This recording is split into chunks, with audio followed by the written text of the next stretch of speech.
हैं कानून के अंदर, उनकी तशरीह, उनका मतलब हमें मालूम होना चाहिए।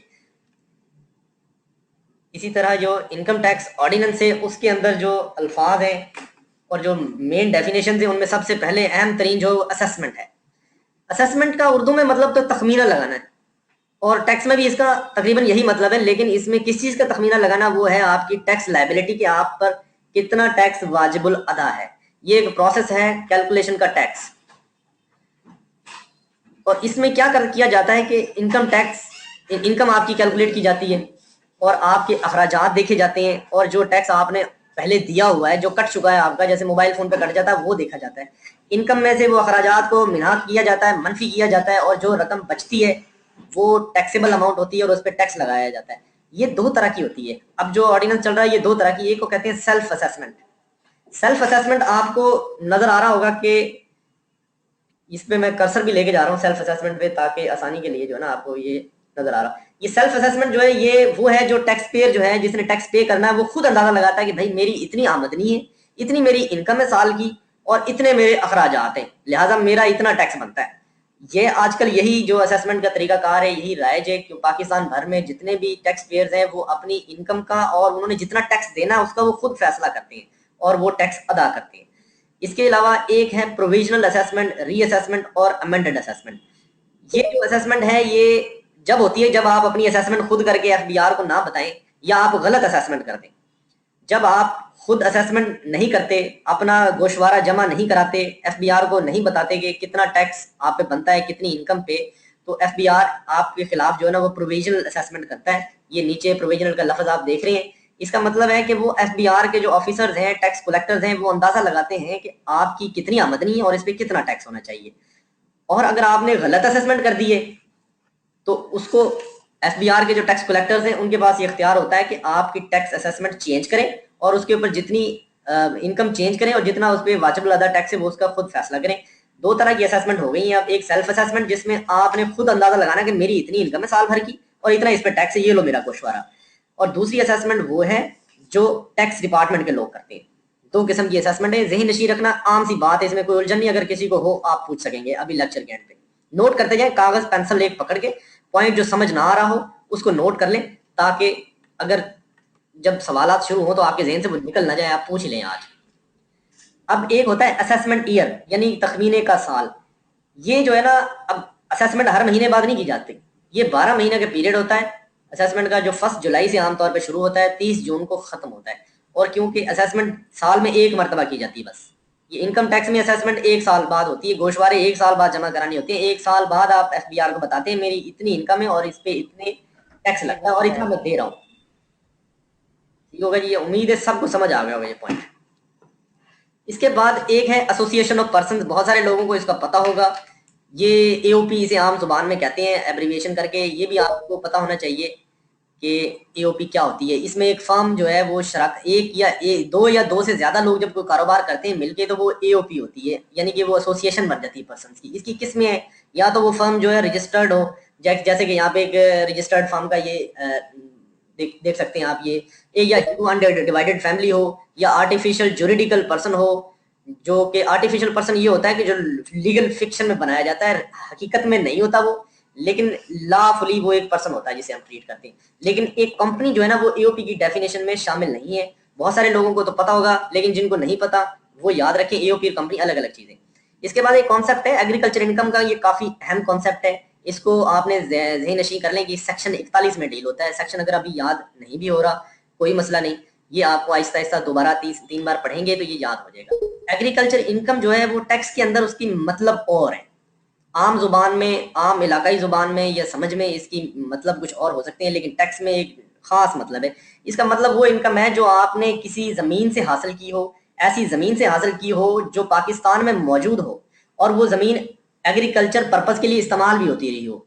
ठीक है ना। ये अब आपने इसकी शर्त देख ली कि ये वो इनकम है जो लैंड से हासिल होती है, और वो लैंड जो पाकिस्तान में मौजूद है, यानी कि पाकिस्तानी जमीन से आमदनी हो, और वो जो लैंड है वो भी एग्रीकल्चर के पर्पज के लिए इस्तेमाल कर रहे हो आप, खेती बाड़ी के लिए, जिसे हम एग्रीकल्चर पर्पज कहते हैं। ठीक है। अब इसमें क्या होगा, इसमें शामिल ये है कि अगर आप कल्टीवेशन कर रहे हैं, ज़राअत कर रहे हैं, तो चीज़ें आप उससे उगाते हैं, बेचते हैं, वो भी एग्रीकल्चर इनकम है। अगर आपकी ज़रूरी ज़मीन है, आपने गांव में वो किराए पे दे दी है, किसी को ठेके पे दे दी है, तो उससे जो पैसे आ रहे हैं वो भी आपकी एग्रीकल्चर इनकम है, क्योंकि एग्रीकल्चर जमीन से हासिल कर रहे हैं आप, जो जमीन पाकिस्तान में सिचुएटेड है। हाँ, इसके लिए एक बात अहम है कि जो भी एग्रीकल्चर इनकम जो है ना, आप उसको मीनिंग देनी है। एग्रीकल्चर प्रोड्यूस जो आप यानी कि लें, अगर उसको एग्रीकल्चर इनकम में शामिल करें, उसको समझें कि उसको बेचने से एग्रीकल्चर इनकम हासिल होगी, तो वो एग्रीकल्चर प्रोड्यूस, वो सब्जी, वो फसल, वो फल ऐसा हो जिसमें इंसान की एफर्ट हो। मिसाल के तौर पे अगर किसी के खेत में कोई चीज लगी हुई है, दरख्त उगाया है, लेकिन उस इंसान का उसको उगाने में कोई किरदार नहीं है, वो खुद बीज उगा, किसी परिंदे ने फेंका बीज, वहां पे बीज उगा, उसमें दरख्त आ गया, वो दरख्त आपने बेच दिया, तो वो आपकी एग्रीकल्चर इनकम नहीं है। एग्रीकल्चर वो इनकम है, आपने एक दरख्त लगाया, एक फसल लगाई और फिर आपने उसको पानी दिया, आपकी मेहनत उसमें शामिल हो। जैसे आपके खेत में जड़ी बूटियां लगी हुई हैं, आपने नहीं लगाई, कुदरती तौर पर लगी हुई हैं, अगर आपने वो काट के बेच दी तो उससे हासिल होने वाली आमदनी एग्रीकल्चर इनकम नहीं है, क्योंकि इंसान की एफर्ट उसमें कहीं पे हुई नहीं है। आपको उम्मीद है ये बात समझ आ गई होगी। अब हम थोड़ा सा आगे बढ़ते हैं। जहां पे जो बात ना समझ आए उसको नोट कर लें, ताकि आप जो है उससे बाद में पूछ सकें। अब इसमें कुछ चीजें ऐसी हैं जो एग्रीकल्चर इनकम में शामिल नहीं है। फिशिंग जो है ना, इसको आमतौर पे, या फिशरीज को एग्रीकल्चर समझा जाता है मुआशियत की जुबान में। आमतौर पे जो ज़राई डिपार्टमेंट होते हैं, जैसे सिंध में, पंजाब में, खैबर पख्तूनख्वा में, जो महकमे फिशरीज और एग्रीकल्चर का एक ही महकमा होता है, लेकिन ये डिपार्टमेंट एक वहां तो हो सकता है, लेकिन टैक्स की जुबान में जो इनकम आपको हासिल होती है मछलियां बेचने से, तालाब में पालने से, वो एग्रीकल्चर इनकम नहीं है, बल्कि वो बिजनेस इनकम है। उसे समझा जाएगा आपने कारोबार से लिए। असल में ये इनकम जो ना, टैक्स में डिफरेंट इसकी टाइप्स होती हैं, क्योंकि हर टाइप का रेट अलग होता है, इसलिए इनकी तफरीक की जाती है। अब बलोचिस्तान में जो लोग हैं, माइनिंग वहां पे होती है, लोरलाई में माइनिंग होती है, मच में होती है, हैदराबाद में होती है, सांगड़ में होती है, करक में होती है, मियाँ वाली में जो लोग हैं वहां होती है, सरगोदा के अंदर हो रही है, डीजी खान में होती है। माइनिंग भी जो है ना, वो है लैंड, लेकिन उसको उससे हासिल होने वाली आमदनी एग्रीकल्चर नहीं कहलाएगी। इसी तरह अगर किसी जमीन के ऊपर बाजार कायम है, वो भी एग्रीकल्चर इनकम नहीं कहलाएगी, उससे हासिल होने वाली आमदनी। अगर आप चावल को प्रोसेस करते हैं या गंदम की पिसाई करते हैं फ्लोर मिल में, राइस मिल में, तो उसे भी हम एग्रीकल्चर इनकम नहीं कहेंगे, क्योंकि वो बिजनेस इनकम में आएगी शामिल। ठीक हो गया ना। और इसी तरह कॉटन फैक्ट्री है, उसमें भी कॉटन से वो निकालते हैं सीड कॉटन का, लेकिन उसे भी हम कॉटन फैक्ट्री की आमदनी को एग्रीकल्चर आमदनी नहीं कहेंगे। इसी तरह भट्टा आप तमाम लोगों के इलाके में होगा, कराची में तो नहीं होते, बाकी जगहों पे भट्टा होते हैं जिनसे ईंटें बनाई जाती हैं कच्ची, उससे हासिल होने वाली आमदनी, हालांकि वो लैंड से हासिल हो रही है, लेकिन वो भी एग्रीकल्चर इनकम नहीं है, क्योंकि उसमें कोई एग्रीकल्चरल प्रोसेस नहीं है। उसमें तो ईंटें बना रहे हैं आप, वो उगाते तो नहीं ना ईंटें, वो तो मैन्युफैक्चरिंग है, ईंटें बनाने का अमल है। उम्मीद है ये बात भी आपको समझ आ गई होगी। अब हम आगे चलते हैं। अब कैपिटल एसेट की डेफिनेशन जरूरी है आप लोगों को समझना। कैपिटल एसेट हर किसी भी किस्म की कोई भी जायदाद या प्रॉपर्टी है जो एक बंदे के पास हो, उसको कैपिटल एसेट कहेंगे। लेकिन इसमें कुछ चीजें शामिल नहीं है। ये चीजें जो मैं हाईलाइट कर रहा हूं, ये कैपिटल में शामिल नहीं है। स्टॉक एंड ट्रेड वो चीजें हैं जो आपने अपने पास रखी हुई हैं आगे बेचने के लिए। आगे बेचनी है आपने, आप शॉपकीपर हैं, आप दुकान में सौदा लेके आए, आपने साबुन लिया, शैम्पू लिया, वो स्टॉक इन ट्रेड है, वो तो आपने बेच देना, वो आपका कैपिटल एसेट नहीं है। हाँ, अलबत्ता आपकी शॉप में पड़ा हुआ जो फ्रिज है ना, वो आपने बेचना नहीं, वो आपका कैपिटल एसेट है। तो कोई भी प्रॉपर्टी अगर आपके पास है जो स्टॉक इन ट्रेड या रॉ मटेरियल या कंज्यूमेबल स्टोर्स नहीं है, तो वो आपका कैपिटल एसेट है। रॉ मटेरियल क्या होता है जी? आप कपड़ा लेते हैं जिससे आप सिलाई करके आगे रेडीमेड कपड़े बना लेते हैं, या धागे से कपड़े बना लेते हैं, धागा आपका रॉ मटेरियल है। या कोई और कंज्यूमेबल स्टोर्स वो होते हैं जो किसी और चीज की बनाने में इस्तेमाल होते हैं, जैसे किसी फैक्ट्री की, मेडिसिन की फैक्ट्री में कोई केमिकल हो सकता है, वो कंज्यूम हो रहा है किसी गोली को बनाने के लिए, तो ये कैपिटल एसेट नहीं होगा। कैपिटल एसेट सिर्फ वो है जो स्टॉक इन ट्रेड नहीं है, रॉ मटेरियल नहीं है, कंज्यूमेबल नहीं है, और कोई भी प्रॉपर्टी है। और इसके अलावा जो है कैपिटल एसेट की एक निशानी ये भी है कि वो आम तौर पे जो है ना मुकम्मल तैयार शुदा होता है। लेकिन फिर भी आप ये देख लें कि स्टॉक इन ट्रेड नहीं होगा, बेचने के लिए नहीं होता वो रोज रोज, रॉ मटेरियल नहीं होता वो, बस ये कि अगर आपने वो चीज ली तो उसको आप कभी कभी बेचते हैं। अगर आप फ्रिज खराब हो गया तो बेच दिया, नया ले लिया। जो लोग आ रहे हैं जा रहे हैं, आप बेफिक्र रहें। आप इसको अगर इंटरनेट कनेक्टिविटी की वजह से किसी को कोई मसला कहीं भी हो रहा है, तो आप इस लेक्चर को हूबहू ऐसे सुन पाएंगे रिकॉर्डेड फॉर्मेट में। अब एक फाइलर है, अल्फाबेटिकली हम चल रहे हैं डेफिनेशंस को लेके। फाइलर क्या होता है? बड़ा आप चर्चा सुनते होंगे फाइलर क्या होता है। फाइलर वो होता है जो अपने गोशवारे जमा करा दे। एफबीआर ने एक लिस्ट बनाई हुई है जिसको कहते हैं एक्टिव टैक्स पेयर लिस्ट। ये एफबीआर की वेबसाइट पे भी पड़ी हुई है। इस लिस्ट में जिसका नाम है वो फाइलर है। ये एमसीक्यूज का सवाल है, ये एमसीक्यूज में बड़ा इम्कान है इसका आने का। फाइलर कौन है? फाइलर वो है जो एक्टिव टैक्स पेयर लिस्ट में है। और ये लिस्ट हर 15 दिन बाद अपडेट की जाती है, हर 15 दिन बाद इसको अपडेट करते हैं। और फाइलर क्यों, यानी कि एक लफ्ज अभी ताज़ा जो है ना डिस्कस हो रहा है 2-3 सालों से, इसलिए डिस्कस हो रहा है कि फाइलर के ऊपर टैक्स और है, नॉन फाइलर के ऊपर और है।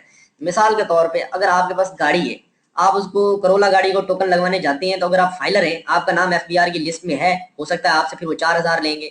अगर आपका एफबीआर की लिस्ट में नाम नहीं है तो वो आपसे 6000 लेंगे, क्योंकि आप नॉन फाइलर हैं। तो फाइलर और नॉन फाइलर की तफरीक जो है ना वो अब शुरू हुई है 2-3 सालों से, जब से टैक्स के रेट कम या ज्यादा हुए। अब ये इतना अहम नहीं है, लेकिन आपके जहन में होना चाहिए ये किबॉर जो है ना, ये Karachi inter bank offered rate है, ये एक इंटरेस्ट रेट की टाइप है। बस इसको इतना ही समझ लेंगे, ये Karachi inter bank offered rate की एक शक्ल है या एब्रीवेशन है एक इंटरेस्ट रेट की। अब ये पाकिस्तान सोर्स इनकम, ये भी एक डेफिनेशन है, एक टर्म है जो यूज होती है बार बार। ये वो इनकम है जो पाकिस्तान में हासिल की जाती है, पाकिस्तान में अर्न की जाती है, यानी कि आपने तनख्वाह ली कहीं से भी, वो पाकिस्तान में आपने ली तो वो आपकी यानी कि तनख्वाह है, वो आपकी पाकिस्तान सोर्स इनकम है। आपने कारोबार किया, कोयटा के अंदर कोई कारोबार किया, उससे जो आमदनी आ रही है वो पाकिस्तान सोर्स इनकम है, क्योंकि आपने पाकिस्तान में ली है। आपने हैदराबाद में किसी प्राइवेट स्कूल में टीचिंग की है और वहां से आपको सैलरी मिली है, वो भी पाकिस्तान सोर्स इनकम है, क्योंकि वो पाकिस्तान की टेरिटरी में रिसीव हो रही है। इसके अलावा कुछ ऐसी इनकम भी हैं जो पाकिस्तानी सोर्स इनकम है, लेकिन वो रिसीव पाकिस्तान में नहीं होती। जैसे पाकिस्तान के जो डिप्लोमेट्स हैं, हमारे जो सफीर हैं, वो तनख्वाह तो अमेरिका में लेते हैं या इंग्लैंड में जहां उनके पोस्टिंग है, लेकिन उनको हम पाकिस्तानी सोर्स इनकम कहते हैं, क्योंकि दे तो पाकिस्तानी हुकूमत रही है ना उन्हें। इसी तरह इनकम जो पाकिस्तान में बिजनेस करने से आती है वो पाकिस्तान सोर्स इनकम है। भले कोई बाहर का गोरा आके कारोबार कर रहा है पाकिस्तान में, तो वो पाकिस्तान सोर्स इनकम अगर यहाँ से वो इनकम ले रहा है। इसी तरह डिविडेंड जो है ना, मुनाफा ये होता है कंपनीज देती है। डिविडेंड अगर किसी को पे किया जाता है, रेजिडेंट कंपनी देती है, तो ये जो है ये भी पाकिस्तान सोर्स इनकम है। रेजिडेंट कंपनी क्या चीज है? कंपनी तो आप सब लोगों को पता होगा, आगे चल के भी बताएंगे। रेजिडेंट कंपनी वो है जो रजिस्टर्ड इन पाकिस्तान है, यानी कि पाकिस्तान में एससीसीपी के साथ उसकी रजिस्ट्रेशन है। एससीसीपी कहते हैं securities and exchange commission of Pakistan. इसी तरह पांचवा एक लास्ट पॉइंट ये है कि प्रॉफिट ऑन डेट।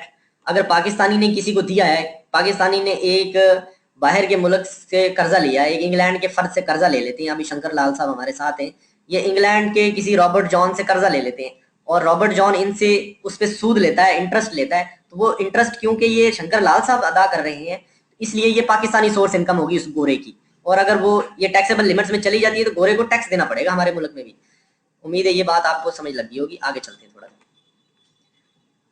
अब पर्सन की डेफिनेशन क्या है? पर्सन के खास मीनिंग है। आम अंग्रेजी में तो पर्सन के मीनिंग है इंसान, बंदा, लेकिन टैक्स के अंदर कोई भी फर्द, कोई कंपनी, कोई भी एसोसिएशन ऑफ पर्सन या हुकूमत पाकिस्तान या कोई सूबाई हुकूमत या कोई बैनुल अक़वामी जो है पब्लिक ऑर्गेनाइजेशन जैसे यूनाइटेड नेशन, ये सब पर्सन है। ये भी आपको पता होना चाहिए। रिपीट करेंगे ना आपको मजीद ये याद रहेगा। प्रॉफिट एंड डेट आप पूछ रहे हैं तो इंशाल्लाह लेक्चर के एंड में बताएंगे। प्रॉफिट एंड डेट में थोड़ा सा भी बता दूं, प्रॉफिट एंड डेट होता है कर्ज पे सूद। जो आप बैंक से लोन लेते हैं तो उस पर आपको सूद अदा करना पड़ता है, ये प्रॉफिट एंड डेट है।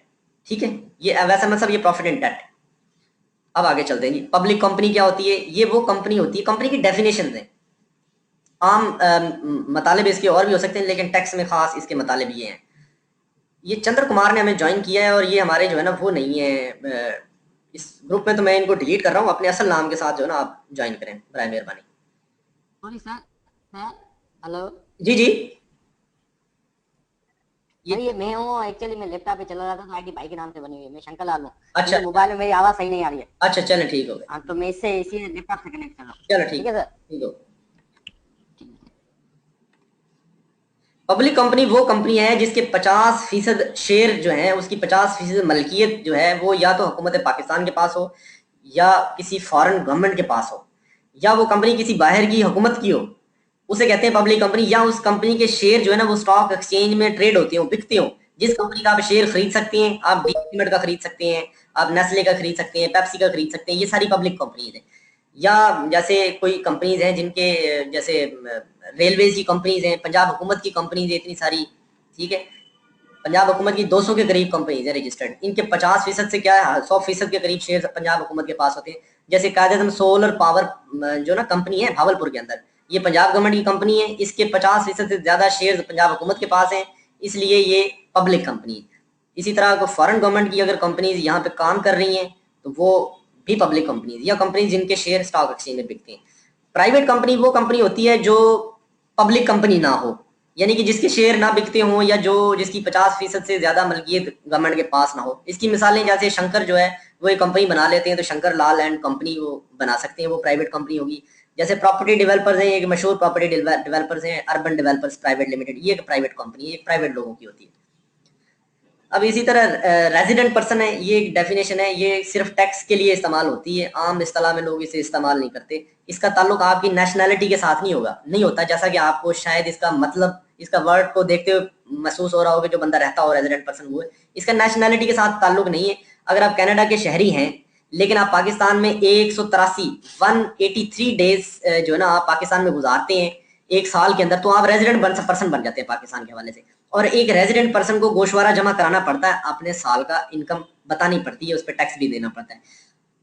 और आप पाकिस्तानी शख्स हैं लेकिन आप 200 दिन अमेरिका में रहते हैं एक साल के अंदर, तो आप नॉन रेजिडेंट बन जाते हैं, आपको टैक्स गोशवारा जमा कराना आप पे जरूरी नहीं। सिर्फ ये टैक्स के पर्सपेक्टिव से डेफिनेशन है।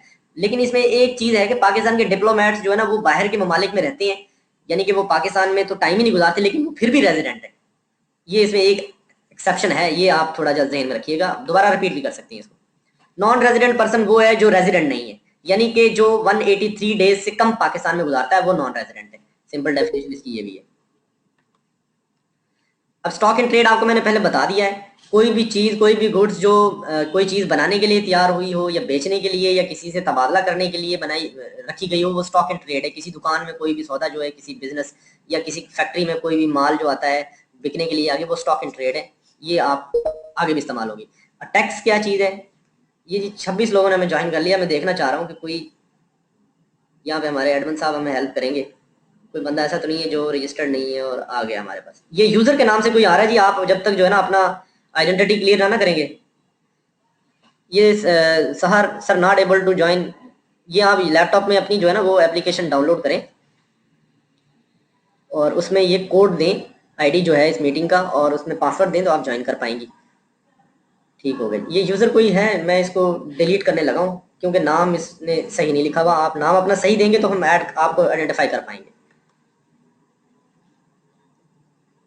इट आल्सो मीन्स, हाँ जी, ये टैक्स जो है ना ये है जो भी इम्पोज किया जाता है इनकम टैक्स ऑर्डिनेंस के तहत। इनकम टैक्स ऑर्डिनेंस 2001, ये मैंने आईटीओ लिख दी है इसकी एब्रीविएशन। आप ये रखिएगा कि जब भी आईटीओ का लफ्ज इस्तेमाल होगा इससे इनकम टैक्स ऑर्डिनेंस मतलब है, या इसका मतलब यही होगा। इनकम टैक्स ऑर्डिनेंस के तहत जो भी टैक्स लगेगा ना वो टैक्स है, ठीक है। इसमें पेनल्टियां भी शामिल हैं जो इनकम टैक्स ऑर्डिनेंस के तहत लगती हैं, इसमें डिफॉल्ट सरचार्ज भी शामिल है, इसमें कोई और अमाउंट जो वाजिबुल अदा हो इनकम टैक्स ऑर्डिनेंस के तहत उसको भी हम टैक्स कहेंगे। अब दिलचस्पी की बात ये बता दूं कि इस तारीफ के मुताबिक कोई टैक्स और भी किसी भी किस्म का वो टैक्स नहीं है। इस तारीफ के मुताबिक सेल टैक्स एक टैक्स नहीं है। इस तारीफ के मुताबिक सिर्फ वो टैक्स ही टैक्स है जो इनकम टैक्स ऑर्डिनेंस के तहत होता है। ये भी आप रखिएगा, थोड़ी सी बारीक बात है, अगर ना समझ लगे तो आप पूछ सकते हैं। अब एक कॉन्सेप्ट है टोटल इनकम का। टोटल इनकम क्या होती है, कुल आमदनी क्या होती है। आमदनी के हैं 5 हेड जिनमें आमदनी आपके पास आती है। किसी भी शख्स की आमदनी जो है वो हजारों किस्म की हो सकती है, लेकिन टैक्स के पर्पज से उसको 5 हेड्स में आप रख सकते हैं, यानी कि वो 5 हेड में जो आ सकती है। ये यूजर ने कहा है कि आपने मुझे क्यों डिस्कनेक्ट कर रहे हैं, एडमिन साहब इनको करें। तो टैक्स की आमदनी जो होगी आप उसको यानी कि जो आपकी टोटल आमदनी है उसको आप 5 हेड्स में तकसीम कर सकते हैं। सबसे पहला हेड है सैलरी। ये बहुत अहम है, ये आप एक दफा इसको ना देख लें तसल्ली से। सैलरी, अगर आपने कोई आमदनी ली है या तो वो सैलरी होगी, या वो बिजनेस की इनकम होगी, या इनकम फ्रॉम प्रॉपर्टी होगी, या फिर इनकम फ्रॉम कैपिटल गेन्स होगी, या इनकम फ्रॉम अदर सोर्सेज होगी, और उसे कुछ नहीं कह सकते। इन 5 चीजों के अलावा उसे कुछ नहीं कहेंगे। कोई भी आपने आमदनी हासिल की है वो ये 5 चीजें होंगी, और इन जब 5 की 5 आमदनियों को मिला दें, इन सबको हम जमा कर दें आपस में, तो वो आपकी टोटल इनकम बन जाएगी। टोटल इनकम थोड़ा सा फर्क होता है, एक होती है टैक्सेबल इनकम, एक होती है टोटल इनकम। इनमें थोड़ा सा फर्क रखना है। टोटल इनकम वो है आपकी जो 5 हेड्स की आमदनियों को जमा कर दें तो वो आपकी टोटल इनकम है। आगे हम चलते हैं, आगे आपको बताएंगे कि टैक्सेबल इनकम क्या होती है। टैक्सेबल इनकम होती है कि आपकी जो टोटल इनकम है ना, जो पिछले 5 हेड्स हमने डिस्कस किए हैं उनके उनकी जो आमदनी है ना वो टोटल उसको उसमें से अगर डिडक्टिबल निकाल देना अलाउंसेस, तो वो आपकी टैक्सेबल इनकम निकल आती है। अब इसको मैं आगे आपको थोड़ा सा समझाऊंगा। डिडक्टिबल अलाउंस आपको मैं बता दूं, ये एडमन साहब की मुझे कॉल आ रही है, मैं कॉल ले लूं। जी जी जी जी जी जी जी जी, आपकी बात कट गई। ये एडमिन साहब कॉल कर रहे थे जी। टैक्सेबल इनकम जो है वो होती है टोटल इनकम, जैसे हमने पिछली स्लाइड पे देखा था। मैं आपको पिछली स्लाइड दोबारा दिखा रहा हूँ। ये इसमें 5 हेड दें, इसके अंडर जो है ना वो टोटल इनकम है। इन इनकम को जमा करें तो वो टोटल इनकम है। और इस टोटल इनकम में ये 5 हेड्स की जो इनकम है, इसमें से अगर डिडक्टेबल अलाउंसेस निकाल दें तो वो आपकी टैक्सेबल इनकम है। अब डिडक्टेबल अलाउंसेस क्या है, इस ये नीचे आप पढ़ेंगे तो नीचे दिया हुआ है। डिडक्टेबल अलाउंसेस हैं ज़कात और वर्कर्स वेलफेयर फंड। इसकी तफसील में ना जाएं, आप सिर्फ सिंपल सा याद रखें, ज़कात ही ज़्यादा पूछा जाएगा आपसे। ये डिडक्टेबल अलाउंस है, यानी कि आप टोटल इनकम में से इसको निकाल दें तो वो जो इनकम बचेगी वो टोटल इनकम, टैक्सेबल इनकम होगी आपकी। आपको ये समझ लग गया होगा, आगे चलेंगे। अगर नहीं आपको समझ लगा आप इसको नोट रखें, हम इंशाल्लाह आपको सेशन के एंड में बता देंगे। अब इसमें एक कैलकुलेशन न्यूमेरिकल छोटा सा बनाया है।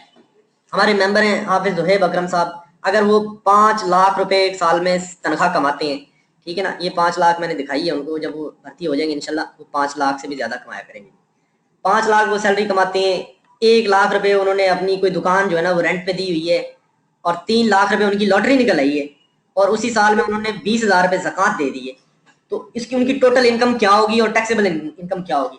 टोटल इनकम तो ये होगी कि उनकी सैलरी जो है उसको ऐड करेंगे हम पहले, सैलरी 5 लाख रुपए, रेंट मिला जो इनकम फ्रॉम प्रॉपर्टी उसको ऐड करेंगे, लॉटरी से जो जगह उन्होंने जीती है रकम उसको ऐड करेंगे, ठीक है। इन इनकम को ऐड करेंगे तो ये हमारे पास 9 लाख रुपए बनते हैं। ये देखिए मैंने नीचे जो है ना ये ऐड भी कर दी सारी, आपको ये 9 लाख बन रहे हैं, ये इनकी टोटल इनकम है। और इस टोटल इनकम में से अगर हम डिडक्टेबल अलाउंस जो कि 20,000 रुपए ज़कात है वो अदा कर दें तो ये कैलकुलेशन नीचे गलत होगी, ये 8,80,000 रुपए बनते हैं। ये वाली कैलकुलेशन ये गलत होगी इधर, ये 8,80,000 बनते हैं। 8,80,000 रुपए टैक्सेबल इनकम बनती है इनकी ज़ोहेब अकरम साहब की, जिसपे ये टैक्स अदा करेंगे साल के एंड में जब ये अपने गोशवारे जमा कराएंगे। एक छोटा सा न्यूमेरिकल था। अब आगे तारीफ है टैक्स पेयर क्या होता है।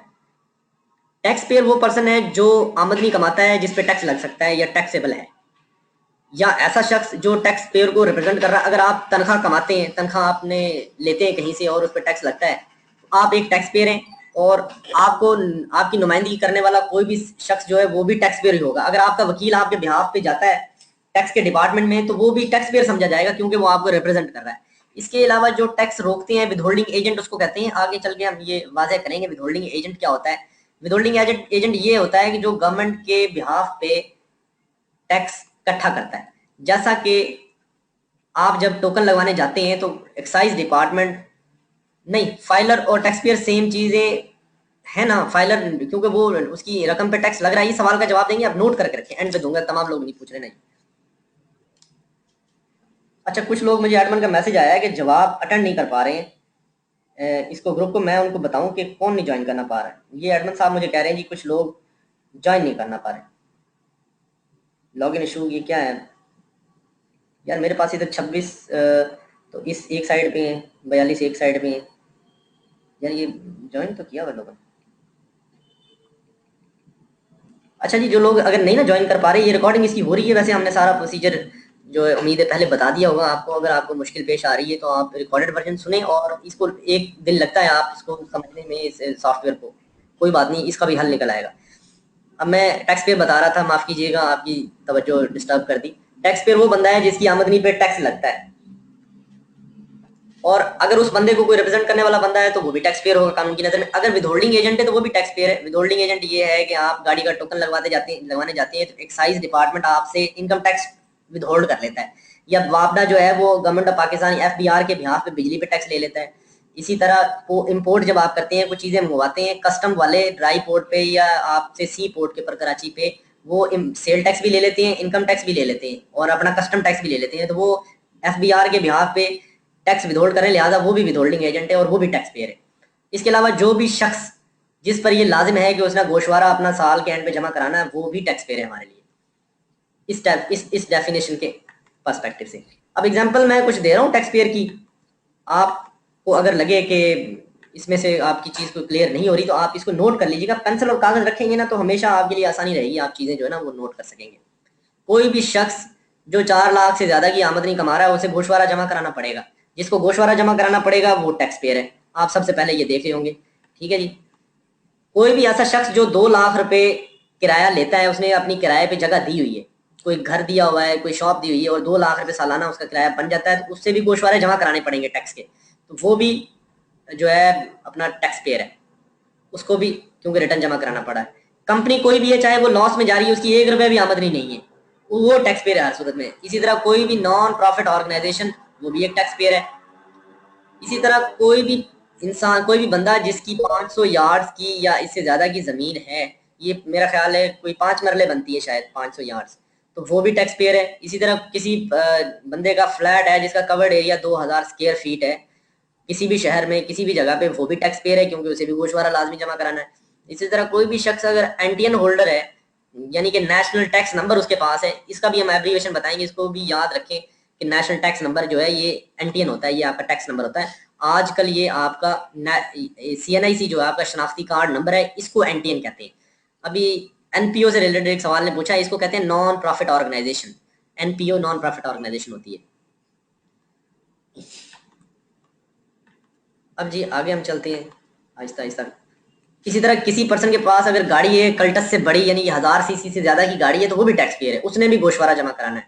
और अगर किसी बंदे के पास बिजली का कनेक्शन है या कमर्शियल या इंडस्ट्रियल जिसका बिल सालाना 5000 से ज्यादा 5 लाख से ज्यादा होता है, तो वो भी टैक्स पेयर है, उस पर भी गोशवारे जमा कराना लाजिम होता है। इसी तरह जी अब टर्नओवर है। टर्नओवर ये है कि आपने एक साल में बिजनेस करते हैं और आपको जितनी भी रिसीट्स हैं ना, जितने भी पैसे आपके पास आए हैं, आपने जितने की भी चीजें बेची हैं, वो आपका टर्नओवर है। ग्रॉस रिसीट्स जो है ना आपकी, वो आपकी टर्नओवर है। लेकिन इस ग्रॉस रिसीट्स में अगर आपने कोई टैक्स, सेल टैक्स शामिल किया हुआ, तो वो ग्रॉस रिसीट्स का पार्ट बनते हुए टर्नओवर नहीं होगा, बल्कि ये सिर्फ ग्रॉस रिसीट्स जो अमाउंट टैक्स के अलावा, टैक्स ईयर बता देंगे जी आपको। टैक्स ईयर छोड़ दिया तो मैं पीछे चलता हूँ, मैं पीछे चलता जनाब, आपको टैक्स ईयर जो है ना वो बता देते। टैक्स ईयर बहुत अहम है। ये टैक्स ईयर है जी, ये बहुत अहम डेफिनेशन है। इससे रिलेटेड जो है एमसीक्यूज आ सकता है, बहुत ज्यादा इम्कान हैं, 80% इम्कान है कि इस चीज से रिलेटेड एमसीक्यूज आएगा। टैक्स ईयर क्या होता है? ये 12 महीने का पीरियड होता है और ये 2 तरह के टैक्स ईयर होते हैं बुनियादी तौर पे, इससे ज्यादा भी होते हैं लेकिन आपकी समझ के लिए 2 तरह के। एक टैक्स ईयर को कहते हैं नॉर्मल टैक्स ईयर, ये 12 महीने का पीरियड होता है जो हर साल 1 जुलाई से शुरू होता है और 30 जून पे खत्म होता है। अब जो टैक्स ईयर चल रहा है, हालांकि इस वक्त जो है हमारा टैक्स ईयर 2016 है, यानी कि हमारा वैसे आम ईसवी साल जो है वो चल रहा है 2016, लेकिन टैक्स की जुबान में जो इस वक्त साल चल रहा है, इसने 30 जून को खत्म होना है आगे जाके, और ये पिछली 1 जुलाई से शुरू हुआ है। इसको हम टैक्स ईयर 2017 कहते हैं। टैक्स की जुबान में अब जो वक्त है, ये दिसंबर जो चल रहा है, ये इसको दिसंबर को अगर काउंट करेंगे तो ये टैक्स ईयर 2017 का महीना चल रहा है, क्योंकि ये नॉर्मल टैक्स ईयर है। नॉर्मल टैक्स ईयर 12 महीने का पीरियड होता है, कोई भी टैक्स ईयर 12 महीने का पीरियड होता है, और ये नॉर्मल टैक्स ईयर 1 जुलाई से लेकर 30 जून तक होता है, 12 महीने का पीरियड। एक स्पेशल टैक्स ईयर भी होता है, ये बिजनेस जो करते हैं या कंपनीज होती है ना, उनके लिए होता है। ये भी 12 महीने का वक्त होता है, लेकिन ये मुख्तलिफ हो सकता है, 1 जुलाई से 30 जून तक नहीं होता, बल्कि ये 1 जनवरी से 31 दिसंबर तक होता है आम कंपनीज के लिए। इस तरह जो चावल का काम करते हैं उनके लिए अलग होता है, जो कपास का काम कर रहे हैं उनके लिए अलग होता है। वो स्पेशल टैक्स ईयर इसलिए कहते हैं कि ये हर बंदे के लिए नहीं होता, ये खास जो बिजनेस लोग कर रहे हैं उनके लिए होता है, इसकी कैटेगरी कम होती है। ये 2 तरह के टैक्स ईयर है, एक स्पेशल टैक्स ईयर है, ये एक नॉर्मल टैक्स ईयर है। ये आप दोनों ने याद रखनी है। टैक्स ईयर होता 12 महीने का पीरियड ये, ठीक है, लेकिन स्पेशल टैक्स ईयर और नॉर्मल टैक्स ईयर में फर्क हो सकता है। ये टर्नओवर आपको बता दिया जी। ये ग्रॉस रिसीट्स होती हैं जो आपको सेल, आपने चीज़ें बेची हैं या आपने सर्विसेज डिलीवर की हैं या आपने कॉन्ट्रैक्ट कोई किया है, उसको एग्जीक्यूट किया, उसको पूरा किया, उससे आपको हासिल होती हैं। इसको टर्नओवर कहते हैं, ये आपका टर्नओवर है।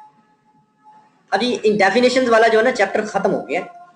ये जो पीछे जितनी भी चीज़ें बताई हैं आपको, ये बुनियादी चीज़ें आगे इस्तेमाल होंगी, आगे जो भी हम लेक्चर हमारे होंगे उनमें ये बार बार आएंगी, तो आप इनको जहन नशीं कर लीजिएगा। और ज़्यादा कोई किताब पढ़ने की ज़रूरत नहीं है, अगर स्लाइड्स आप देख लेंगे तो आपको उनमें से चीज़ें वो जहन नशीं रह जाएंगी, आपका कॉन्सेप्ट वो बन जाएगा। अब हमारा अगला चैप्टर है जो इनकम का हेड है, जिसे कहते हैं सैलरी। ये इनकम के 5 हेड हैं, जैसे हमने पहले डिस्कस किया था, सैलरी उनमें से एक है। सबसे पहला हेड है सैलरी। सैलरी तनख्वाह आपको पता है, आम तनख्वाह को सैलरी कहते हैं, लेकिन टैक्स की जुबान में थोड़ी सी मुख्तलिफ है। सेक्शन 12 इसको डील करता है सैलरी को, और ये कोई भी अमाउंट है जो आप रोजगार एम्प्लॉयमेंट से या जहां आपकी जॉब है आप वहां से हासिल करते हैं। जहाँ पे भी आपकी जॉब है, ये वहाँ से आप हासिल करेंगे, वो अमाउंट एम्प्लॉयमेंट से हासिल की जाने वाली अमाउंट सैलरी कहलाती है। इसकी जो नेचर है वो कैपिटल भी हो सकती है, और इसकी जो नेचर है वो रेवेन्यू भी हो सकती है। कैपिटल में क्या फ़र्क है? कैपिटल नेचर की ये है कि अगर वो कैपिटल नेचर की रिसीट्स या अमाउंट वो होती है जो कभी-कभी यानी कि आपको मिलती है, हर रोज़ नहीं मिलती।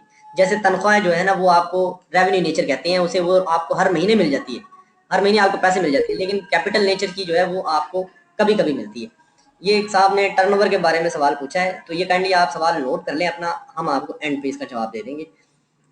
जिसका भी कोई सवाल है वो नोट करके रखें। अब कैपिटल नेचर की अमाउंट आप ले रहे हो अपने बॉस से, या आपका जो तंजीम है, ऑर्गेनाइजेशन है जहाँ आप नौकरी कर रहे हैं, या आप रेवेन्यू नेचर की आपको कोई अमाउंट मिल रही है, ये सारी आपकी सैलरी का हिस्सा होगी। सैलरी जो है ना वो टैक्स उस वक्त की जाती है जब ये आपके हाथों में आ जाए, यानी कि आपको आपसे जनवरी 2017 की सैलरी को हुकूमत आपकी टैक्स नहीं कर सकती, क्योंकि वो अभी आपके हाथ में नहीं आई, अभी आपने वो वसूल करनी है। इसका मतलब ये है कि तनख्वाह सैलरी जब आपको मिल जाती है तो उसी वक्त वो टैक्स होती है। अब इसमें ये है कि आपका एम्प्लॉय होना ज़रूरी है सैलरी के वसूल के लिए। सैलरी के वसूल के लिए अगर आप किसी फर्म के एम्प्लॉय नहीं है, तो आप अगर उससे जो अमाउंट ले रहे हैं तो वो सैलरी में शुमार नहीं हो सकती, आप उसको कोई और मतलब देंगे।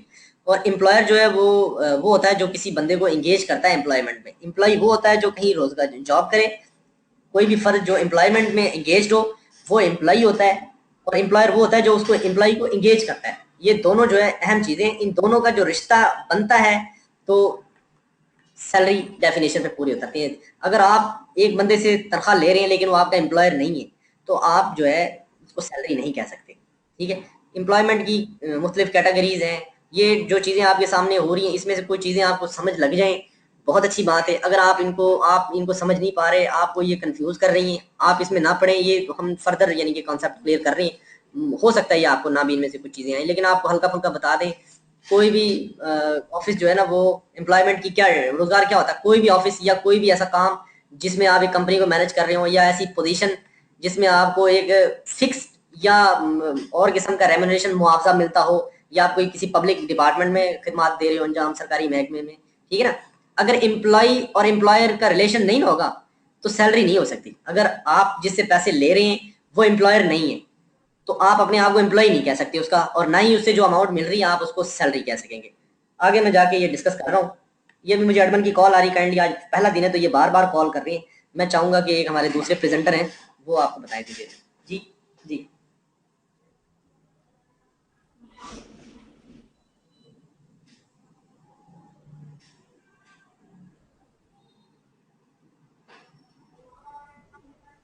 हाँ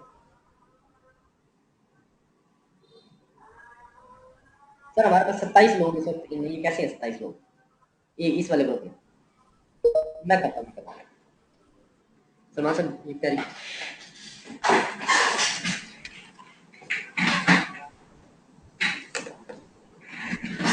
अस्सलाम वालेकुम। अच्छा, हम इस पे अभी एम्प्लॉयमेंट पे बात कर रहे थे, जिसमें हमने बताया गया था, अकबर ने आपको भी बताया है कि कोई भी आपका रिलेशनशिप अगर एम्प्लॉयमेंट नेचर का विद योर एम्प्लॉयर है, तो अगर आपको कोई पेमेंट होती है, कोई वेज मिलती है, कोई रिम्यूनरेशन मिलती है, ये मुख्तलिफ वर्ड्स हैं। ये एक इंक्लूसिव डेफिनेशन है सैलरी की, काफ़ी ब्रॉड। इंक्लूसिव वो होती है जो काफ़ी एस्पेक्ट्स इंक्लूड करती है। अगर आप किसी ऐसे पोजीशन में हैं जिसमें आप एक एम्प्लॉयर आपको एम्प्लॉय करता है फॉर अ फिक्स ड्यूरेशन, वो आपके साथ कॉन्ट्रैक्ट करता है और आपको कोई उस दौरान पेमेंट करता है, तो वो पेमेंट जो है that will be under the definition of salary, वो आपकी तनख्वाह के तौर पे काउंट होगी। अगर आप कोई पब्लिक ऑफिस होल्डर हैं, जैसे कि I myself I am holding a public office, अगर यहाँ से मुझे किसी किस्म की रिम्यूनरेशन, कोई पेमेंट, कोई वेज, कोई सैलरी मुझे मिलेगी, या कोई भी मुझे पेमेंट होगी किसी भी नेचर की, whether in cash, whether in kind, whether in the form of a perquisite, whether in the form of any facility, that will fall under the head salary. अब चूंकि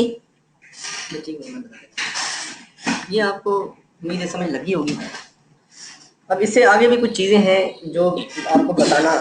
जी, ये इनकम टैक्स ऑर्डिनेंस 2001 है। आप सवालात kindly जो है ना इसके एंड में पूछिएगा, हम आपको बताएंगे। अभी बहुत कुछ हमने पढ़ना है और हम ज़रा एक स्मूथ तरीके से चलेंगे तो ज़्यादा चीज़ें समझ आएंगी।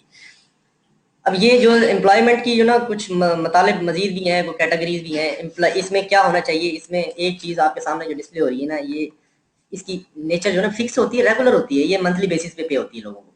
और आम तौर पे जो लोग mechanical work other than manual और मैकेनिकल काम कर रहे हैं, ये उनको, क्योंकि जो मैकेनिकल काम कर रहे हैं, मैनुअल काम कर रहे होते हैं, उनको वेजेस दी जाती है, उनको सैलरी नहीं दी जाती। आम हमारे मुल्क में ऐसा ही होता है। और इसमें एम्प्लॉयर एम्प्लॉय का रिलेशन लाजमी होता है। ठीक है, ये आपको इसका अंदाजा हो। ये जो चीज़ है रेम्यूनरेशन, ये थोड़ी कॉम्प्लेक्स हो जाएगी, ये मैं इसलिए आपको बता नहीं रहा। अगर आपको पढ़ने से थोड़ी समझ आ रही हो, लिटरल मीनिंग यही है। हाँ लिटरल मीनिंग लिया जाएगा। अभी मैं एडमिन साहब मैसेज कर रहे हैं, अगर किसी को फीडबैक कोई दे दें, अगर किसी को समझ नहीं आ रहा, किसी को हमारे मुताबिक यहाँ पे लोग हमारे रजिस्ट्रेशन से ज़्यादा अटेंड कर रहे हैं यहाँ पे, वो हम डिलीट करते जा रहे हैं साथ साथ में। ये दस्ती साहब ने पूछा how to read this employment section 220, ये असल में section sub section 22 of section 2, इसको हम पढ़ेंगे इस तरीके से, लेकिन इतना ब्रीक आपको याद करने की जरूरत नहीं है। अब सबसे आखिरी पॉइंट ये कि अगर आपको कोई भी एक फर्द को पेमेंट मिली है लेकिन वो एम्प्लॉयर एम्प्लॉई का रिलेशन नहीं है, तो वो सैलरी नहीं है। बस ये बुनियादी बात आपने सैलरी में ये नोट रखनी है, इसका बुनियादी मेजर फर्क ही है। अब इसमें आगे चीजें मिसाल के तौर पे आ रही हैं। आप खाना खाने गए, आपने टिप दे दी एक वेटर को। अब वेटर तो एक सैलरी ले रहा है अपने रेस्टोरेंट से, आपका और वेटर का ताल्लुक एम्प्लॉयर एम्प्लॉई वाला तो नहीं है, आप तो क्लाइंट है, लिहाजा आपने जो टिप वेटर को दी है वो वेटर की सैलरी नहीं है। इसी तरह आपने टैक्सी ड्राइवर को दे दी, वो भी उसकी सैलरी नहीं है। इसी तरह आप गवर्नमेंट कॉलेज में लेक्चरार हैं और पेपर चेक होने आपके पास आ गए। अब आप तो गवर्नमेंट लेक्चरार किसी और कॉलेज के हैं और यूनिवर्सिटी कोई और है जिसने आपको पेपर भेज दिए, तो आप में और यूनिवर्सिटी में एम्प्लॉयर एम्प्लॉई के रिलेशन नहीं यानी कि शामिल।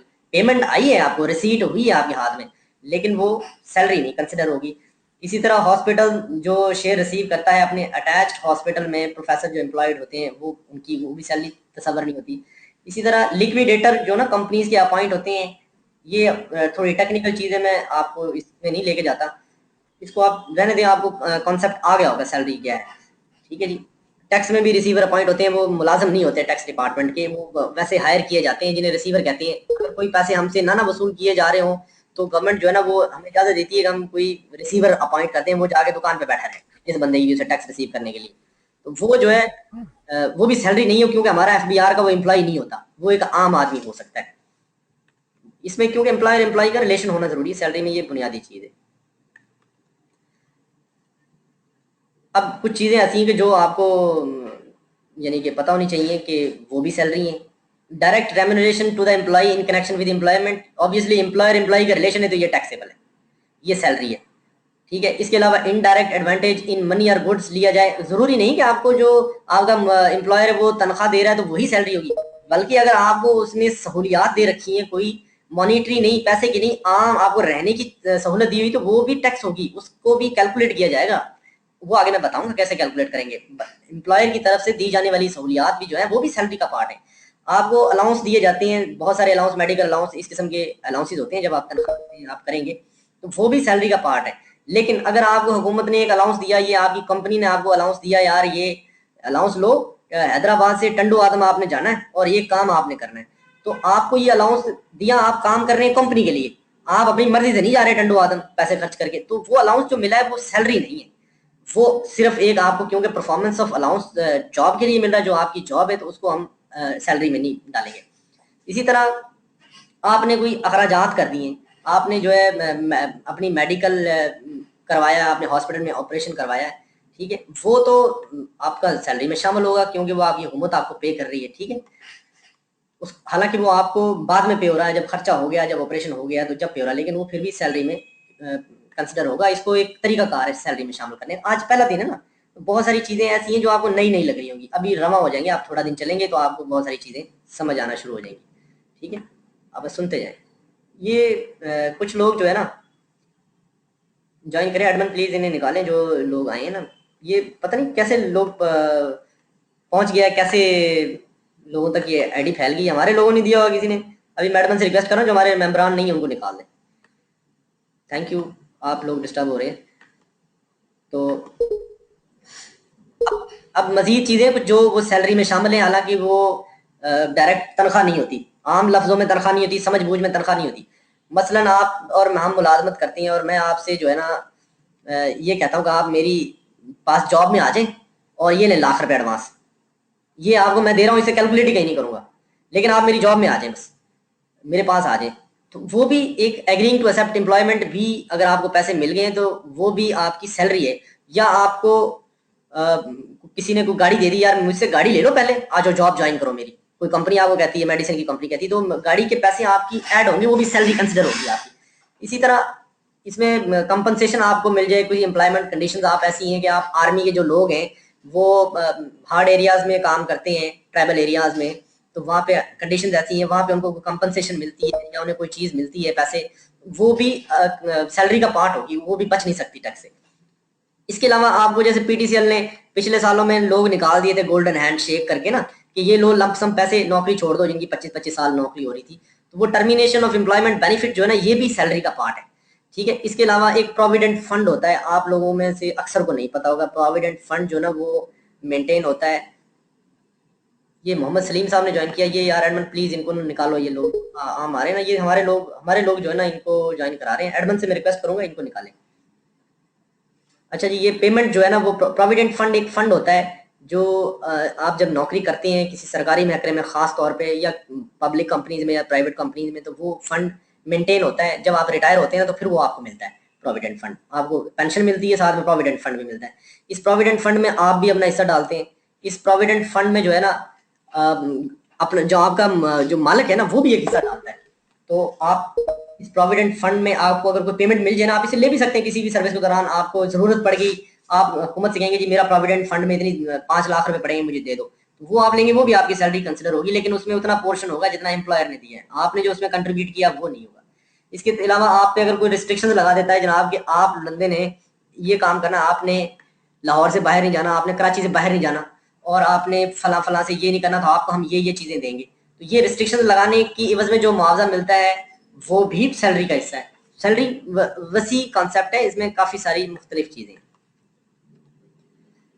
अब इसमें पेंशन आपको मिलती है, एन्युइटी मिलती है, कोई सप्लीमेंट मिलता है, ठीक है। इसमें कुछ चीज़ों के लिए एग्जाम्पशंस भी है, लेकिन ये चीज़ें टैक्स भी होती हैं।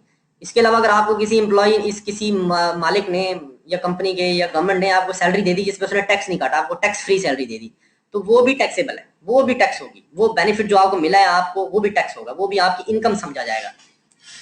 इसी तरह आपको मैंने बता दिया है कि गोल्डन हैंडशेक अगर कोई ले लेता है तो वो भी सैलरी में उसकी अमाउंट ट्रीट होगी, और उसको टैक्स लगेगा एवरेज टैक्स ये लगेगा कि पिछले 3 सालों के टैक्स को जमा करेंगे, और वो जितना रेशो के हिसाब से बन रहा होगा, ये मैं आगे चल के बता भी दूंगा आपको, उस पर एवरेज रेट लगेगा टैक्स का। और इसके लिए उस जो गोल्डन हैंड शेक ले रहा है उस बंदे को बताना पड़ेगा कमिश्नर को या टैक्स वालों को कि मैं गोल्डन हैंड शेक ले रहा हूँ और मुझे इतने सारे पैसे 1 करोड़ रुपए मिलने वाला है, इस पे इस साल का टैक्स ना लगाइएगा, बल्कि इस पे पिछले 3 सालों का एवरेज टैक्स लगाइएगा, ताकि मुझे कुछ बचत हो, उसमें बचत हो जाती है उसको कुछ। अब ये कि अगर आपको एरियर्स मिले हो सैलरी के, एरियर्स वो हैं कि आपको 6 महीने सैलरी मिली नहीं, ठीक है, और वो अब आपको नवंबर में मिल रही है, वो एरियर्स हैं, बकाया जाता है सैलरी, उन पे भी टैक्स लगेगा, उन पे भी आप जो है ना एवरेज टैक्स लगवा सकते हैं, ये आप पे डिपेंड करता है आप इसको कराते हैं कि नहीं, ठीक है। ये पॉइंट भी समझ लगे, इतना ट्रिकी नहीं था ये पॉइंट। इसके अलावा टैक्सेशन ऑफ परक्विजिट्स जो है ना, ये एक अहम चीज है। बहुत सारी चीजें हैं जो मॉनिटरी फॉर्म में नहीं मिलती एम्प्लॉयर से। सरकारी मुलाजिम को गाड़ी मिल जाती है, घर में मुलाजिम मिल जाते हैं, या वापडा वालों को बिजली दे देता है वापडा फ्री, ये परक्विजिट्स हैं, सहूलियात है, फैसिलिटीज हैं जो आपको एडिशनल मिली हुई हैं। इन चीजों को कन्वर्ट किया जाता है, इनके फार्मूले कि मोटर व्हीकल को कैसे मॉनिटरी टर्म्स में इसका फायदा जो 1 महीने में आपको मिलता है मोटर गाड़ी चलाने का, उसको कैसे आपकी तनख्वाह में शामिल किया जाएगा और उसको टैक्स किया जाएगा। याद रखें कि मोटर व्हीकल डोमेस्टिक सर्वेंट जो है, यूटिलिटीज अगर गवर्नमेंट आपको दे रही है तो ये भी इस पे भी टैक्स लग जाता है, इसको भी टैक्स किया जाता है, ये भी टैक्स होता है। ये एमसीक्यूज में कहीं पूछ लें, बस ये मोटी सी चीज आपने याद रखनी। इसके आगे फार्मूले हैं ये प्रोपोजिट्स के कि इस पे टैक्स कैसे लगा जाता है। इसमें सबसे पहले जो है ना अलाउंसेस जो है वो कैसे टैक्स होते हैं वो हम आपको बता रहे हैं। अगर आपको घर दे दिया सरकार ने, ठीक है, और घर जो है वो आपको दे दिया है, क्लिफ्टन में घर मिल गया है, डीएचए में मिल गया, वो तो बड़ा महंगा घर है। घर का किराया होता है जो हुकूमत अगर आपको घर न देना आपको 5-6 हज़ार रुपये किराया देती है, तो उस घर पे एक खास तरीके से एक खास पर्सन से उस पे जो है ना टैक्स लगाया जाता है, और उसको अमाउंट को शामिल किया जाता है अपनी आपकी आमदनी के तौर पे, और उसको साल के एंड पे उसको सैलरी में शामिल करके आपके मुफाद को, फायदे को, तो उस पर भी टैक्स लगा दिया जाता है। इसी तरह गाड़ी जो है अगर आप पर्सनल यूज के लिए कर रहे हैं तो उस पर 5% जो है ना उसकी जो कॉस्ट है गाड़ी की, अगर 20 लाख की गाड़ी है और आपने 1 साल चलाई है वो, तो आपको उसकी आमदनी समझी जाएगी 20 लाख का 5%, ये 25,000 बने, ये जितना भी बने उसको आपकी टोटल सैलरी में ऐड कर दिया जाएगा, ये भी आपकी सैलरी समझी जाएगी, ठीक है। अगर आप उसे बिल्कुल अपने इस्तेमाल में कर रहे हैं फिर उसका रेट 10% है, ठीक है, उसका एक अलग रेट है। इसी तरह अगर आपको एक आपके मालिक ने, जैसे ये फौजी फर्टिलाइजर और बहुत सारी कंपनीज करती हैं, ये फ्री कर्जा दे देती हैं जनाब कि मुझसे कर्जा ले लें, कोई इंटरेस्ट नहीं होगा, आप आहिस्ता आहिस्ता करके इसको वापस कर देना। तो ऐसा जो इंटरेस्ट फ्री जो लोन है उस पे भी जो है ना मतलब है कि उसको उसको जितना इंटरेस्ट की अमाउंट बनती है ना उसको भी आपका सैलरी समझा जाएगा। मिसाल के तौर पे आपने 10 लाख रुपए कर्जा लिया आपके अपने एम्प्लॉय से, उस पे एक साल का जो ना वो बनता है 1 लाख रुपए उस पे सूद बनता है। लेकिन एम्प्लॉयर ने कहा यार तुम लोन ले लो 10 लाख, मुझे आहिस्ता आहिस्ता वापस कर देना, मैंने सूद नहीं लेना तुमसे। लेकिन जब वो टैक्स वाले को पता चलेगा ना, वो कहेगा भाई आपके एम्प्लॉयर और आपका रिलेशन तो है, ठीक है, ये जो आपको इंटरेस्ट फ्री लोन मिल रहा है ना, लोन तो टैक्स नहीं होगा, ये तो कर्जा, ये तो आपने वापस करना है, लेकिन आपको इससे 1 लाख का फायदा हो रहा है क्योंकि आपको सूद नहीं अदा करना पड़ रहा। लिहाजा ये 1 लाख आपकी मैं आमदनी समझूंगा, वो शामिल कर देगा आपकी टोटल टैक्सेबल इनकम के अंदर, ठीक है ना। इसी तरह अगर कोई आपका बड़ा अच्छा फैक्ट्री का मालिक है, और वो होता तो नहीं ऐसे, वो आपका कोई लोन आपने लिया होगा कहीं से, जैसे मुस्लिम कमर्शियल बैंक से आपने 10 लाख रुपए लिए हुए, आपका देखता है मालिक यार मेरा बड़ा अच्छा मुलाजिम है लेकिन ये दबा हुआ कर्जे के अंदर, तो मैं इसका सारा लोन अदा कर देता हूँ। वो आपसे कहता है यार तू बेफिक्र हो जा, मैं तेरा सारा कर्जा अदा कर देता हूँ।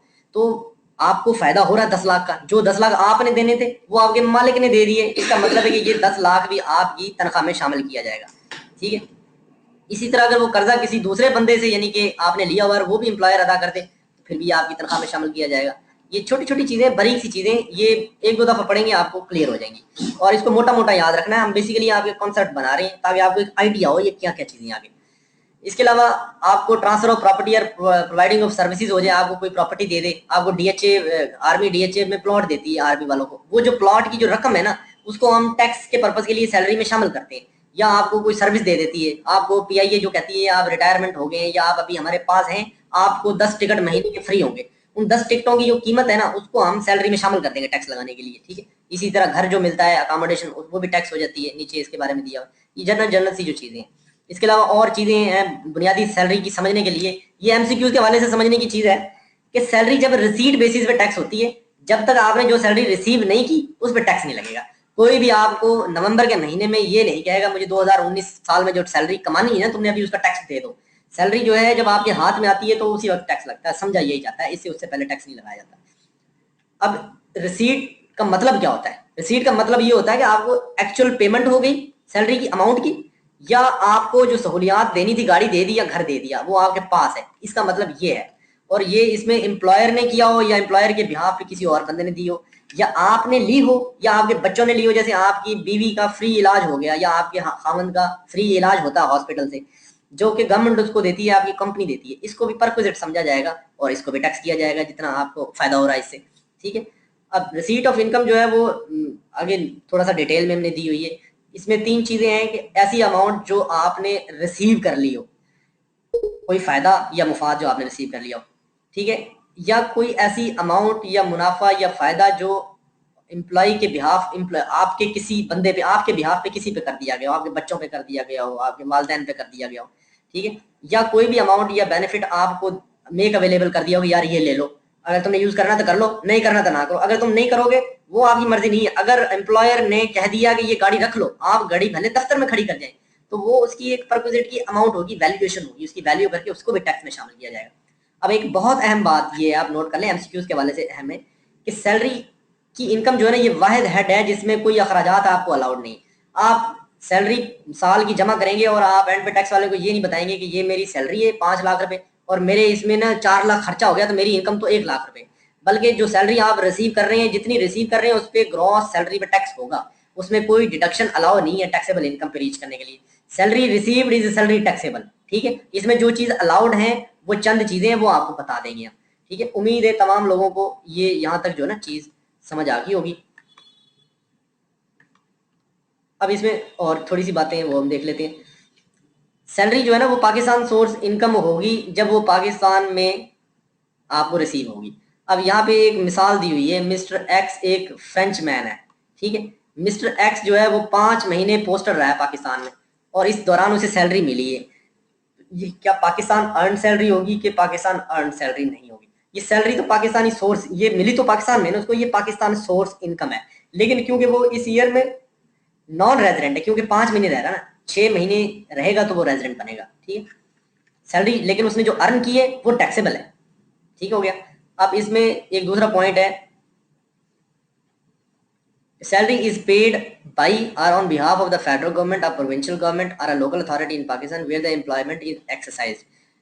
एक बंदा है, ये डिप्लोमेट वाली मिसाल आपको मैंने पहले दे दी थी, वो पाकिस्तानी सोर्स नहीं है, पाकिस्तानी सोर्स ही कंसिडर होगी। एक पाकिस्तान का सहाफ़ी अमेरिका में रहता है, लेकिन देती तो गवर्नमेंट है ना उसे। तो ये जितनी सैलरी उसे मिल रही, 3 लाख रुपए अलाउंस मिल रहा है और हाउस रेंट अलाउंस मिल रहा है, ये सारी चीज़ें वो सैलरी में शामिल होगी, इसको सैलरी में हम जमा करेंगे। ठीक है, ये पाकिस्तानी सोर्स इनकम ही कहलाएंगी और इन पर पाकिस्तानी टैक्स के हिसाब से टैक्स लगेगा। अब एक एम्प्लॉयर शेयर स्कीम है, ये आपको जो है ना समझने की ज़रूरत नहीं है, ये मैंने इजाफी तौर पे स्लाइड डाल दी है इजी बनाने के लिए। अगर कोई ज़्यादा डेप्थ में जाना चाहता है तो इसे देख ले, इसे समझने की आपको कतई तौर पे ज़रूरत नहीं है, इससे इतनी गहरी चीज़ से एमसीक्यूज नहीं आएगा। ये जो आगे मैं स्लाइड ले गया हूँ इससे भी एमसीक्यूज नहीं आएगा, लेकिन अगर कोई पढ़ना चाहे हमने टेबुलर फॉर्म में से बना दिया है ताकि कोई पॉइंट मिस ना हो, लेकिन ये बहुत ज़्यादा आगे की चीज़ है, इसमें भी इससे भी आपसे पूछा नहीं जाएगा सवाल।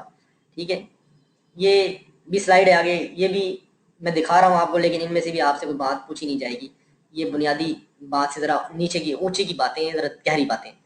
ठीक है, अब ये एग्जाम्पशंस हैं कुछ जो सैलरी में है तो सैलरी लेकिन टैक्स नहीं होती। उस एग्जाम्पशन में ये है कि जो पेंशन मिलती है ना किसी भी रिटायर्ड बंदे को, जो रिटायरमेंट के बाद उसको हुकूमत मुआवजा देती है, वो एग्जाम्पशन है, उस पर टैक्स नहीं लगता। ठीक है, तो आर्म फोर्सेस के लोग हैं या गवर्नमेंट के या प्रोविंशियल गवर्नमेंट के, उन पे भी टैक्स नहीं लगता। लेकिन अगर आप 2 जगह से पेंशन ले रहे हैं ना, आप रिटायर हो गए हुकूमत पाकिस्तान से, बाद में आपने एक और मुलाजमत कर ली, वो भी छोड़ दी, अब आपको 2 पेंशनें मिल रही हैं, अब उनमें से एक पेंशन टैक्स होगी, एक माफ हो जाएगी। ठीक है, अब ये इसमें भी बस इसको इतना याद रखना है कि पेंशन जो है ना वो उस पर एग्जाम्पशन है। ग्रेचुइटी, कम्यूटेशन और पेंशन ये एग्जाम्प्ट है सैलरी का पार्ट, लेकिन इनको एग्जाम्पशन हासिल है। ठीक है, पेमेंट फ्रॉम प्रोविडेंट फंड जो है ना, ये मैंने आपको पहले बता दिया है कि आपको प्रोविडेंट फंड से जो पेमेंट होती है ना, ये एग्जाम्प्ट है। प्रोविडेंट फंड एक फंड होता है जो हुकूमती महकमों में ज्यादा होता है, प्राइवेट में होता है लेकिन कम में। इस फंड में बेसिकली हुकूमत अपनी तरफ से, जैसे आपकी तनख्वाह है 50,000 रुपये, हुकूमत हर महीने आपकी तनख्वाह से 1,000 रुपये काटेगी और एक फंड में आपके नाम से जमा करा देगी, प्रोविडेंट फंड। उसमें 1,000 रुपये हुकूमत अपनी तरफ से भी डालेगी, 2,000 हो गए। अब आपके प्रोविडेंट फंड अकाउंट में 2,000 रुपये हो गए। अब ये साल भर की अमाउंट जमा करेंगे तो 24,000 हो जाएंगे, ये प्रोविडेंट फंड है। इस 24,000 में 12,000 तो आपके, 12,000 एम्प्लॉयर के। लेकिन इसमें से जो अगर आप ये लेना चाहें ना एक साल बाद, इसमें से जो 12,000 आपके है ना वो टैक्स नहीं होंगे, लेकिन 12,000 जो एम्प्लॉय को एम्प्लॉयर ने दिए, कंट्रीब्यूट किए उसके अकाउंट में, वो 12,000 जरूर टैक्स होंगे। ये आपको थोड़ा सा समझना चाहिए। ये अब हमारा जो ना आज की स्लाइड जो है ना एंड हो गई है।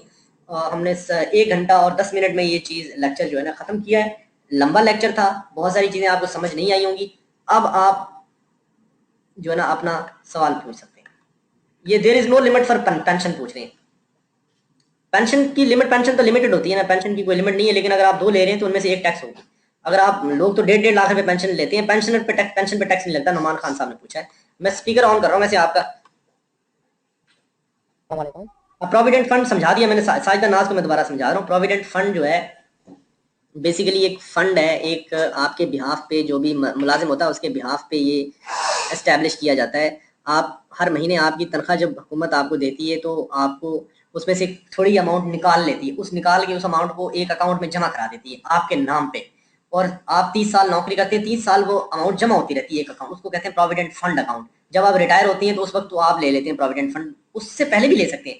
ये प्रोविडेंट फंड में हुकूमत आपसे, जैसे आपकी 50,000 रुपये सैलरी है, 1,000 रुपये आपसे ले लिया हुकूमत ने, इतना ही कंट्रीब्यूशन 1,000 डालेगी, इसे 2,000 रुपये को आपके अकाउंट में जमा करा देगी, उस पर इंटरेस्ट भी आता रहेगा। ठीक है, साल के एंड पे 5 साल बाद अगर आप उसको लेना चाहें प्रोविडेंट फंड को अपनी कैश करा सकते हैं। ये अकाउंटिंग की टर्म है प्रोविडेंट फंड, और ये टैक्स उतना होता है जितना आपका इसमें एम्प्लॉयर का शेयर है। आप मैंने बताया ना 1,000 रुपये आप जी जी पेंशन बोलते हैं इसको, पेंशन जिसको कहते हैं। नहीं, पेंशन मिलती है रिटायरमेंट के बाद। प्रोविडेंट फंड जॉब के दौरान मिल सकता है, मैं ले सकता हूँ, मेरे 5-10 लाख रुपए इकट्ठे होंगे वो मैं ले सकता हूँ। पेंशन जो होती है जब आप रिटायर हो जाती हैं तो फिर ये मिलती है आपको। और यहाँ मेरे 2 क्वेश्चन जी जी ये जो प्रोविडेंट फंड है असेसमेंट के बारे में जी जी सर, ये असेसमेंट जैसे ऑडिट ईयर के बीच में जिस टाइम भी आपको नोटिस आ जाते हैं, ऑडिट स्टार्ट हो जाते हैं एफबीआर, इस तरह असेसमेंट भी एफबीआर एंड के किसी भी टाइम असेसमेंट कर सकता है। असेसमेंट जो है ना वो ऑडिट का मकसद असेसमेंट करना ही होता है। ऑडिट एक टर्म है, जब आप ऑडिट में किसी को सेलेक्ट करते हैं तो एंड पे क्या करना है आपने, असेसमेंट ही करनी, आपने असेसमेंट ही करनी है। एक होती है सेल्फ असेसमेंट जो आप हर साल करते हैं, और दूसरी जितनी भी असेसमेंट है उनमें से जरूरी नहीं कि वो हर साल होती हो, आप अमेंड कर सकती हैं असेसमेंट। एफबीआर आपका, जैसे आपने रिटर्न जमा करा दिया है और आपने 5 लाख सैलरी शो कर दी है अपनी, एफबीआर को कहीं से पता चला यार ये बंदे को तो 20 लाख रुपए की गाड़ी खरीदी है इसने, और इसने अपने रिटर्न में बताया हुआ कि मैंने तो 5 लाख रुपए मेरी सैलरी है, तो एफबीआर वाले आपकी असेसमेंट कर सकते हैं, आपको नोटिस देंगे भाईजान आपने 5 लाख रुपए सैलरी शो की हुई है, आप 20 लाख की गाड़ी रजिस्टर करवा रहे हैं, बताएं 15 लाख कहाँ से आया। अगर आप कहेंगे जी मैंने यहाँ से लिया वहां से लिया, वो कहेंगे इसकी इस पे 15 लाख पे टैक्स लगाओ और असेसमेंट हो जाएगी, वो आपकी असेसमेंट होगी, नया तखमीना लगाएंगे, उसको कहते हैं अमेंडमेंट ऑफ असेसमेंट जो ऑलरेडी डन है। सर ये एरिया के बारे में पूछना था, ये भी सैलरी के हेड में आता है? क्या चीज पूछ रहे हैं? नहीं, आप सवाल थोड़ा सा ऊंचा करें, किसको पूछ रहे हैं?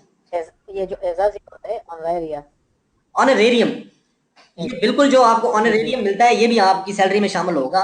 ऑनरेरियम मैं दूसरे लोगों को भी बता दूं कि आपकी कंपनी या आपकी फर्म या हुकूमत आपको तनख्वाह तो देती है, उस तनख्वाह के साथ साथ आपको आपकी खिदमात को सराहते हुए वो दे देती है, रिवार्ड दे देती है, ऑनरेरियम दे देती है, तो वो भी आपकी सैलरी का पार्ट है, बोनस भी पार्ट है आपकी सैलरी का। अब आसिम शेख साहब ने एक सवाल किया है कि कैपिटल नेचर और रेवेन्यू नेचर क्या है। कैपिटल नेचर ये है कि आपको गाड़ी दे दी आपकी गवर्नमेंट ने, आपके डिपार्टमेंट ने, आपकी कंपनी ने, ये गाड़ी रोजाना तो नहीं देती, हर महीने तो नहीं देती गवर्नमेंट, ऐसी चीज जो आपको कभी कभार मिले और जिसका आप लॉन्ग टर्म में फायदा उठाएं, वो कैपिटल नेचर की रिसीट होती है। रेवेन्यू नेचर की रिसीट ये होती है जो आप रेगुलर इंटरवल्स में लेते हैं, आप सैलरी तो हर महीने लेंगे, गाड़ी तो आपको कभी कभी देगी ना गवर्नमेंट या आपका डिपार्टमेंट या आपकी कंपनी। कैपिटल में और रेवेन्यू में ये बुनियादी फर्क है, कैपिटल नेचर की रिसीट जो है उसका फायदा आप लंबे अरसे तक लेते हैं। What is capital gains in total income, ये कैपिटल गेन्स जो है ना ये आपको डिटेल में पूरा एक टॉपिक पढ़ाया जाएगा, लेकिन आपको थोड़ा सा मैं बता दूं, कैपिटल गेन ये होता है कि आपने कोई कैपिटल एसेट है आपका, आपकी जमीन हो सकती है, आपकी गाड़ी हो सकती है, वो आपने 10 लाख की ली 2 साल पहले, और अब आपने वो 12 लाख की बेच दी, तो इसमें 2 लाख का जो फर्क है ना वो कैपिटल गेन है, कि आपने कैपिटल एसेट बेच के 2 लाख रुपए कमाए, वो आपका कैपिटल गेन है, या प्रॉपर्टी बेच के 2 लाख रुपए